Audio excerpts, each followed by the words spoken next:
Clip number 658۔ اس clip میں آپ قرآن پاک کی سورہ نحل کی آیت نمبر 6 سے 8 تک کی تلاوت، ترجمہ اور تفسیر قرآن صراط الجنان سماعت فرمائیں گے۔ بسم اللہ الرحمن الرحیم۔ ترجمہ، اللہ کے نام سے شروع جو نہایت مہربان رحمت والا ہے۔ وَلَكُمْ فِيهَا جَمَالٌ حِينَ تُرِيحُونَ وَحِينَ تَسْرَحُونَ۔ ترجمہ، اور تمہارے لیے ان میں زینت ہے جب تم انہیں شام کو واپس لاتے ہو اور جب چرنے کے لیے چھوڑتے ہو۔ وَلَكُمْ فِيهَا جَمَال، اور تمہارے لیے ان میں زینت ہے، یعنی جب تم ان جانوروں کو شام کے وقت چراگاہوں سے واپس لاتے ہو اور جب صبح کے وقت انہیں چرنے کے لیے چھوڑتے ہو تو اس وقت ان جانوروں کی کثرت اور بناوٹ دیکھ کر تمہیں خوشی حاصل ہوتی ہے اور لوگوں کی نگاہوں میں تمہاری عزت، وجاہت اور مقام و مرتبہ بڑھ جاتا ہے۔ جیسے ہمارے زمانے میں صبح کسی کے گھر سے اعلیٰ درجے کی گاڑی نکلے اور شام کو واپس آئے تو لوگوں کی نظر میں اس کی بڑی قدر ہوتی ہے۔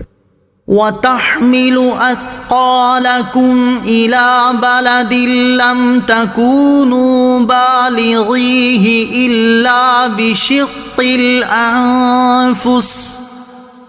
إِنَّ رَبَّكُمْ لَرَءُوفٌ رَحِيمٌ۔ ترجمہ،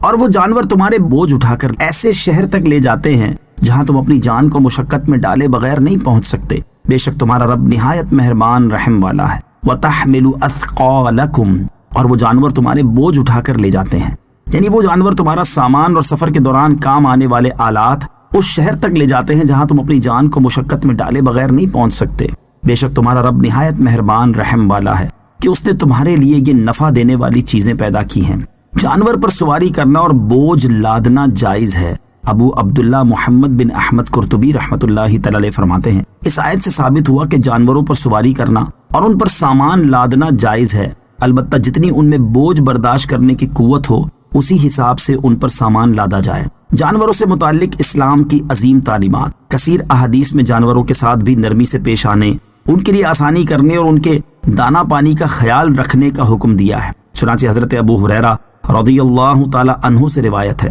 سید المرسلین صلی اللہ تعالی علیہ وآلہ وسلم نے ارشاد فرمایا، جب تم سر سبزی کے زمانے میں سفر کرو تو زمین سے اونٹوں کو ان کا حصہ دو، اور جب تم خشکی کے سال میں سفر کرو تو زمین سے جلدی گزرو تاکہ اونٹ کمزور نہ ہو جائیں، اور جب تم رات کے وقت آرام کے لیے اترو تو راستے سے الگ اترو، کیونکہ وہ جانوروں کے راستے اور رات میں کیڑے مکوڑوں کے ٹھکانے ہیں۔ حضرت انس رضی اللہ تعالیٰ عنہ سے روایت ہے، فرماتے ہیں حضور انور علیہ الصلوۃ والسلام نے ارشاد فرمایا، جو مسلمان بھی کوئی درخت لگاتا ہے یا کھیت اگاتا ہے، اس سے کوئی پرندہ، انسان یا جانور کچھ کھا لیں تو وہ اس کے لیے صدقہ ہوتا ہے۔ حضرت سہل بن حنظلیہ رضی اللہ تعالی عنہ فرماتے ہیں، تاجدار رسالت صلی اللہ تعالی علیہ وسلم ایک ایسے اونٹ کے پاس سے گزرے جس کی پیٹھ پیٹ سے مل گئی تھی، تو ارشاد فرمایا، ان بے زبان جانوروں کے بارے میں اللہ عز و جل سے ڈرو، ان پر اچھی طرح سوار ہوا کرو اور انہیں اچھی طرح کھلایا کرو۔ حضرت جابر رضی اللہ تعالی عنہ سے مروی ہے، مسلم شریف کی حدیث ہے کہ حضور اقدس صلی اللہ تعالی علیہ وسلم نے جانوروں کے چہرے پر مارنے اور چہرے کو داغنے سے منع فرمایا۔ مزید فرماتے ہیں، رسول اللہ صلی اللہ تعالی علیہ وسلم کے پاس سے ایک گدھا گزرا جس کے منہ کو داغا گیا تھا، تو آپ علیہ الصلوۃ والسلام نے ارشاد فرمایا، جس نے اسے داغا ہے اس پر اللہ تعالیٰ کی لعنت ہو۔ حضرت مسیب بن دارم رضی اللہ تعالیٰ عنہ فرماتے ہیں، میں نے حضرت عمر بن خطاب رضی اللہ تعالیٰ عنہ کو دیکھا کہ انہوں نے ایک شتربان کو مارا اور اس سے فرمایا، تم نے اپنے اونٹ پر اس کی طاقت سے زیادہ سامان کیوں لادا ہے؟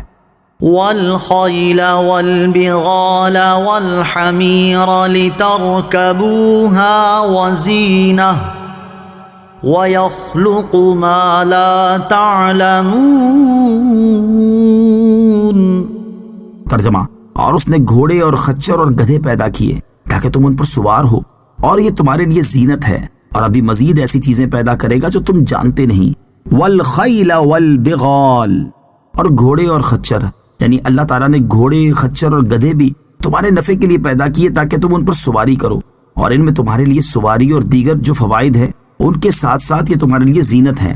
اللہ تعالیٰ کی رحمت۔ علماء فرماتے ہیں، ہمیں اونٹ، گائیں، بکری، گھوڑا اور خچر وغیرہ جانوروں کا مالک بنا دینا، انہیں ہمارے لیے نرم کر دینا، ان جانوروں کو اپنا تابع کرنا اور ان سے نفع اٹھانا ہمارے لیے مباح کر دینا اللہ تعالیٰ کی ہم پر رحمت ہے۔ وَيَخْلُقُ مَا لَا تَعْلَمُونَ، اور ابھی مزید ایسی چیزیں پیدا کرے گا جو تم جانتے نہیں، یعنی جانوروں کی جو اقسام تمہارے سامنے بیان کی گئیں ان کے علاوہ ابھی مزید ایسی عجیب و غریب چیزیں اللہ تعالیٰ پیدا کرے گا جن کی حقیقت اور پیدائش کی کیفیت تم نہیں جانتے۔ اس میں وہ تمام چیزیں آ گئیں جو آدمی کے فائدے، راحت و آرام اور آسائش کے کام آتی ہیں، اور وہ اس وقت تک موجود نہیں ہوئی تھی، لیکن اللہ تعالیٰ کو ان کا آئندہ پیدا کرنا منظور تھا، جیسے کہ بحری جہاز، ریل گاڑیاں، کاریں، بسیں، ہوائی جہاز اور اس طرح کی ہزاروں لاکھوں سائنسی ایجادات۔ اور ابھی آئندہ زمانے میں نہ جانے کیا کیا ایجاد ہوگا، لیکن جو بھی ایجاد ہوگا وہ اس آیت میں داخل ہوگا۔